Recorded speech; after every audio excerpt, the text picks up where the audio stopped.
बड़ी खबर आपको बता दें, जहां प्रधानमंत्री नरेंद्र मोदी ने भाजपा स्थापना दिवस पर पार्टी कार्यकर्ताओं को संबोधित करते हुए स्थिरता, क्रियान्वयन और प्रतिबद्धता पर आधारित भाजपा के अनूठे शासन मॉडल पर प्रकाश डाला। उन्होंने अनुच्छेद 370 को निरस्त करने, वस्तु एवं सेवा कर यानी कि जीएसटी लागू करने, महिला सशक्तिकरण पहलों और अंत्योदय पर आधारित समावेशी विकास जैसी प्रमुख उपलब्धियों का जिक्र किया। साथ ही आपको बता दें कि उन्होंने विकास, स्थिरता और राष्ट्रीय सुरक्षा के बीच संतुलन बनाए रखते हुए भारत के वैश्विक आर्थिक शक्ति के रूप में उभरने पर बल दिया।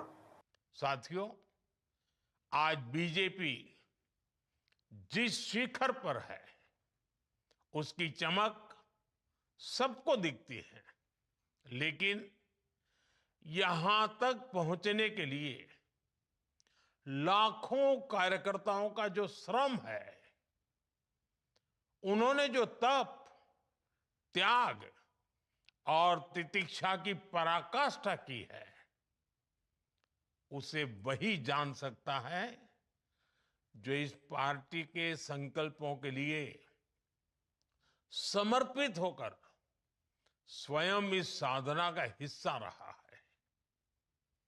एक वो भी दौर था, भाजपा के पास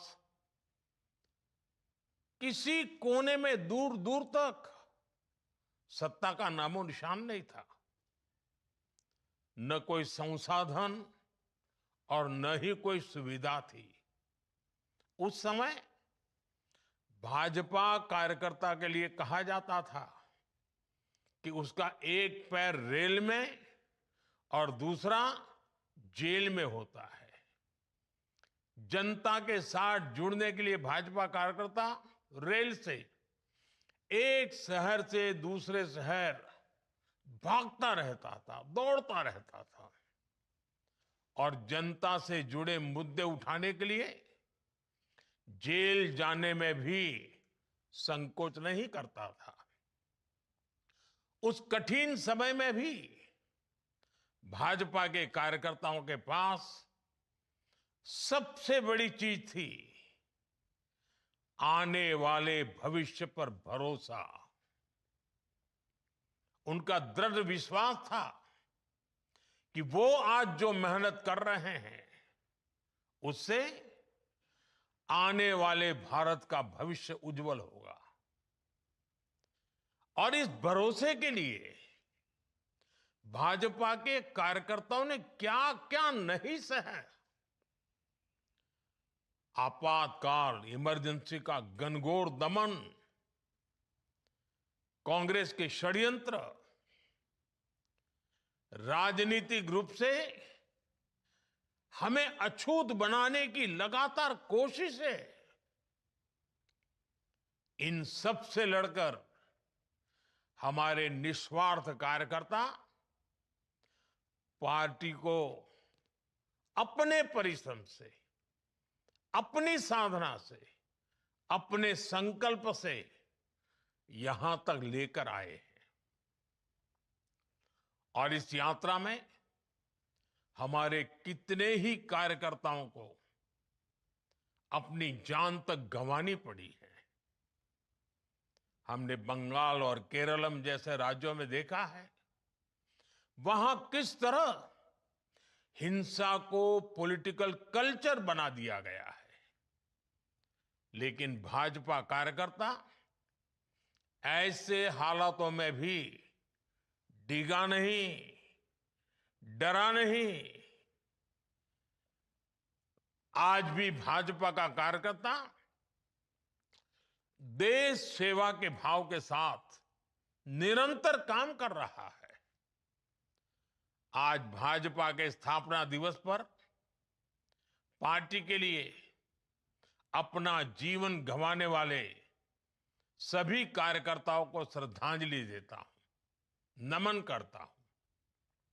साथियों, हमसे पहले देश ने परिवारवादी, वंशवादी राजनीति का बोलबाला देखा था, और आज भी अलग अलग कोने में वो खेल चल ही रहा है।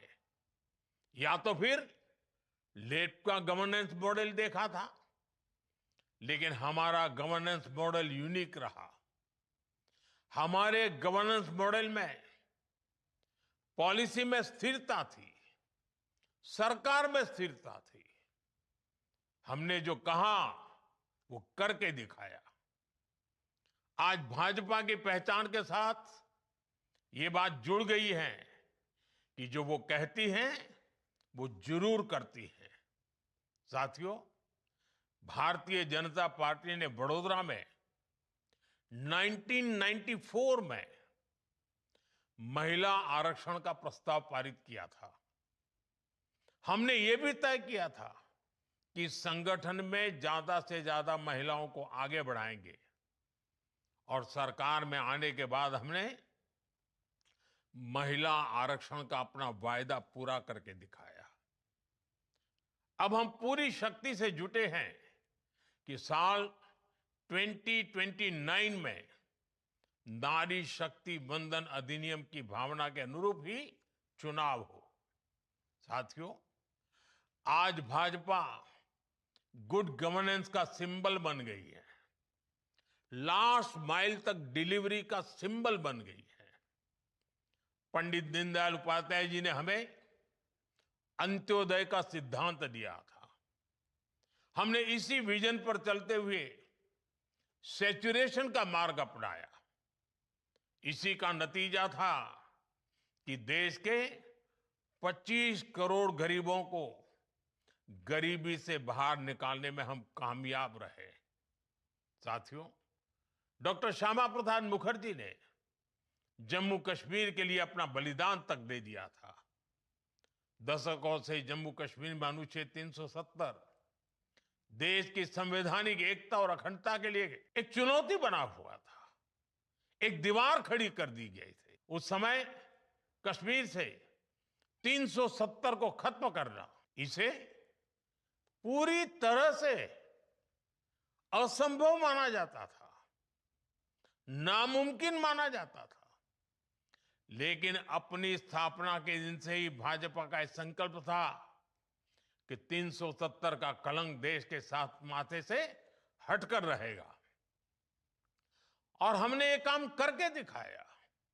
साथियों, राष्ट्रीय सुरक्षा, आतंकवाद पर प्रहार, ये भाजपा के लिए ऐसे मुद्दे रहे जिन पर हमारी पार्टी हमेशा अड़ी रही है। आज हम डिफेंस में देश को आत्मनिर्भर बना रहे हैं, बॉर्डर पर सुरक्षा के लिए नए नए उपाय कर रहे हैं, सीमावर्ती गांवों को प्रथम मानकर वहां विकास कर रहे हैं ताकि भारत की सीमाएं हमेशा सुरक्षित रहें। इसी तरह देश में नक्सलवाद, माओवाद की कमर तोड़ने का काम भी अगर किसी ने किया है तो वो भाजपा है। साथियों, भाजपा के शुरुआती दिनों से ही हम कहा करते थे, कच्छ हो या कोहिमा, अपना देश अपनी माटी।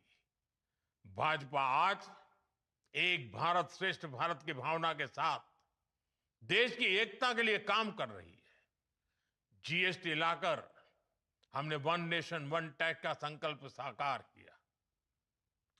One nation one ration card, one nation one grid, ऐसे कितने ही प्रयासों से देश को हम जोड़ रहे हैं। नई राष्ट्रीय शिक्षा नीति के माध्यम से हम मातृभाषा पर स्थानीय भाषा में पढ़ाई पर भी जोर दे रहे हैं। साथियों, हमारी संस्कृति ने हमें सिखाया है वसुधैव कुटुंबकम। हम पूरे विश्व को एक परिवार मानते हैं। आज युद्ध के इस समय में भी भारत की इसी भावना को हम प्रतिष्ठापित होते देख रहे हैं।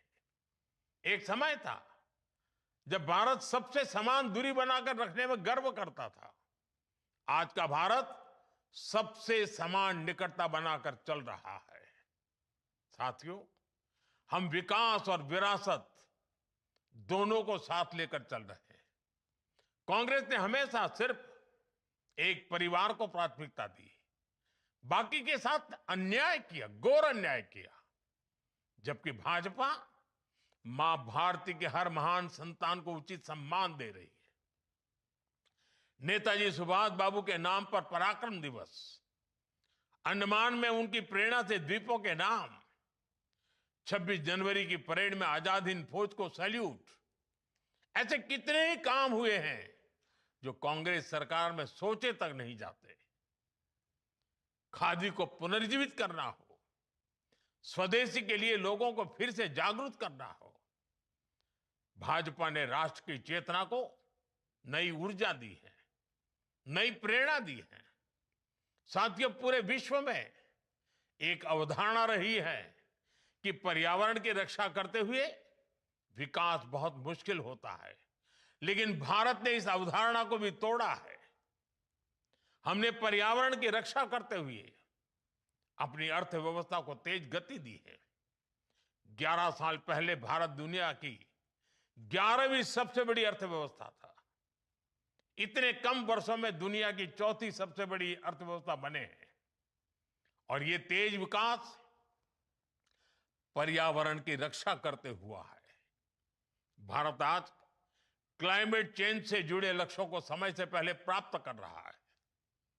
जब बात एनवायरमेंट फ्रेंडली स्रोतों से 50% से अधिक ऊर्जा प्राप्त करने के वैश्विक संकल्प की आती है, तो उसे हासिल करने वाले देशों में भारत सबसे अग्रणी रहा है।